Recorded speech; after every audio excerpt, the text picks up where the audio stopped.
ابعد عن اللي بيحفزك. اهلا بيكم. يا مساء الفل عليكم او صباح الفل ايا كان الوقت اللي انت بتشوفني فيه. ايه ابعد عن اللي بيحفزني؟ في حاجه اسمها كده ابعد عن حد بيحفزني؟ دي المفروض حاجه ايجابيه يعني ازاي يعني ابعد عن اللي بيحفزني؟ خد بالك بقى. التحفيز ده يا سيدي يا اما يكون تحفيز ايجابي يا اما يكون تحفيز سلبي ومحبط ويديك احساس بالعكس. النوع التاني ده ابعد عنه. خليك في التحفيز اللي يكون تحفيز ايجابي. طب اعرفهم منين بقى تحفيز ايجابي وتحفيز سلبي والكلام ده كله؟ هديك مثالين. مثال الاولاني بتاع التنميه البشريه المعروفه، يعني التنميه البشريه من زمان واظن لغايه دلوقتي هتديك جرعه تحفيز غير منطقيه. يعني ايه غير منطقيه؟ غير منطقيه يعني غير قابله للتنفيذ، غير مدروسه. هو مجرد ان هو بيقول كلام في الهواء الطلق، فبالتالي ده بيأثر عليك وبيخلي التحفيز بتاعهم تحفيز سلبي، تحفيز غير إيجابي بالمرة، تحفيز بيديك إحساس زي ما قلت بالإحباط والعجز. زي إيه مثلا؟ زي ما يقول لك مثلا طالما فلان عمل الحاجة الفلانية يبقى أنت تقدر تعملها، طالما فلان عمل كذا يبقى أنت تقدر تعملها. لا مش شرط. إيه ده بجد؟ والله عادي.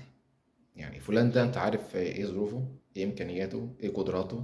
متعرفش. هل قدراته زي قدراتك؟ إمكانياته زي إمكانياتك؟ تحصيله، علمه، مخه زيك؟ لا. طب ليه بتقارن نفسك بيه؟ وجه المقارنة هنا فاسد. انت بتقارن حاجة مش منطقية. هديك مثال. دلوقتي عندنا لعيبة الكورة على مستوى العالم كله، ليه مش كلهم ميسي؟ بنفس المنطق ده يعني. طالما ميسي قدر يعمل الحاجة الفلانية يبقى أي لاعب كورة تاني يقدر يعملها. الله. وبقية لعيبة الكورة ما عملتش كده ليه؟ لو الموضوع سهل بالشكل ده ليه ما مش كلهم بقوا ميسي وخلاص وقفلنا اللعبة بقى؟ ما هو ده التوب بتاع اللعبة، توب المجال. طب ليه مش كل اللعيبة كده؟ تقول لك اصل هما بقى ايه يعني بيتمرقعوا بقى ومش واخدين بالاسباب ومأنتخين وقاعدين على الكنبة والكلام ده كله. كل لعيبة الكورة مأنتخين كلهم؟ مفيش فيهم راجل خالص ولا ذكر ولا فيهم حد قد المسؤولية؟ كلهم كده؟ أكيد لأ يعني. لو في واحد مقصر، اتنين مقصرين، 10% مقصرين، الباقيين مقصرين، كان زمانهم قعدوا في البيت. أمال إيه الفكرة؟ الفكرة إن هما مختلفين عن ميسي. ميسي ليه إمكانيات وقدرات خاصة، ليه قدرات معينة. ما لو الموضوع بالسهل ده كان زمان بقى تاريخ الكورة بقى جه فيه 100 ميسي بقى. ميسي ده بيتكرر مرة كل فين وفين، ده لغاية دلوقتي يعتبر ما اتكررش أصلا. فهل معنى كده إن كل اللعيبة دي مقصرة؟ لا طبعا. ولكن إمكانياتهم وقدراتهم مختلفة عن إمكانيات وقدرات لاعب زي ميسي.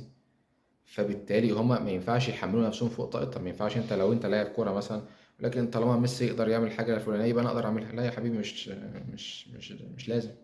انت ليك قدرات، احترم قدراتك، تقبل نفسك زي ما انت، اسعى وهات اخرك في السعي.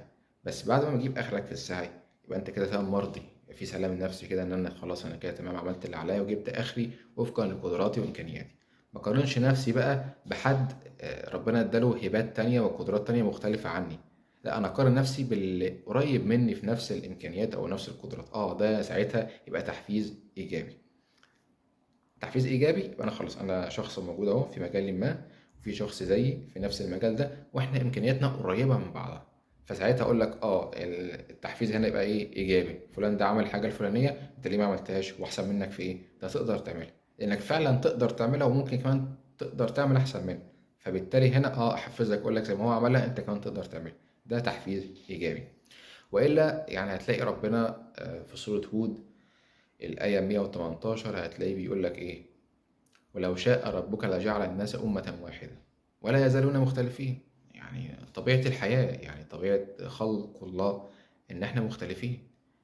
وإلا كان زمانه خلقنا كلنا نسخ متطابقة من بعضنا البعض وخلاص وما فضيناها سيرة بقى. لا، مفيش الكلام ده. ربنا أصلا خلقنا مختلفين من رحمته بينا، إن هو خلقنا مختلفين عن بعضنا البعض. كنت هتلاقي المجتمع كله دكاترة. ما خلاص بقى، ما كله شبه بعض، كلهم نسخ متكررة من بعضها. المجتمع كله مهندسين. مفيش الكلام ده. التباين والاختلاف ده هيدي رحمة للمجتمع. تلاقي فيه الدكتور اللي احنا محتاجينه، محتاجين مهندس، محتاجين الفلاح، محتاجين العامل، محتاجين الأستاذ، محتاجين المحامي، محتاجين كل المهن دي عشان كله بيخدم على بعض. مفيش حد هيقدر يعمل كل حاجة لوحده، لأن إمكانياته مختلفة عن إمكانيات فلان، عن علان، عن وهكذا. فبالتالي لما حد يقول لك فلان الفلاني عمل الحاجة العلانية وانت المفروض تعملها زي ما هو عملها، اقول له لا مش شرط. احمد زويل، احمد زويل بقى عالم في الكيمياء وخد جائزة نوبل و انت ليه ما تاخدش جائزة نوبل في الكيمياء زي ما هو عمل؟ عشان انت قدراتك مش زي قدراته. بس بمنتهى البساطة كده، يعني سهلة خالص يعني. وتتقبل كده، يعني ده ما يعيبكش ولا يعيبه، انت كده ما انتش فاشل. طالما انت جايب اخرك وفقا للامكانيات بتاعتك والقدرات بتاعتك، فانت كده تمام، انت مرضي. هنلاقي برضو انعكاس التحفيز السلبي ده، غير فكرة التنمية البشرية، هتلاقيه موجود عندنا في التراث بتاعنا بقى، في التربية بتاعتنا بتاعت أهالينا. ابن عمتك وابن خالتك وابن صاحبتها وابن ازاي ده اشطر منك ليه، وانت فاشل، وانت لا لا لا، ولا ليها اي معنى الا لو انت فاشل بجد ومكسر وصايع بقى، دي حاجة تانية. ولكن مش معنى ان فلان قريبك ده جاب اعلى منك في الثانوية العامة ان هو كده انك ده يقلل منك في حاجة. لا، ممكن يكون هو اشطر منك فعلا، ممكن تكون قدراته اعلى من قدراتك، ممكن قدراته الذهنية، تحصيله، فهمه احسن منك، فبالتالي هو هيجيب سكور او هيجيب درجات اعلى منك. طالما انت جايب اخرك وفقا للامكانيات بتاعتك والقدرات بتاعتك، فانت كده تمام، انت كده ما عندكش مشكلة. كونك ما جبتش النتيجة اللي هو جابها، فخلاص انا ده فرق قدرات بقى، ده لا يعيبك انت في حاجة ولا يعيبه هو في حاجة.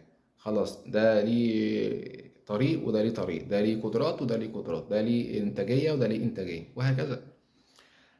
فالدنيا ابسط واسهل من كده بكتير، فانت تقبل نفسك على الوضعية اللي انت فيها. حاول بقدر الامكان تحسن من نفسك وفقا لامكانياتك وقدراتك.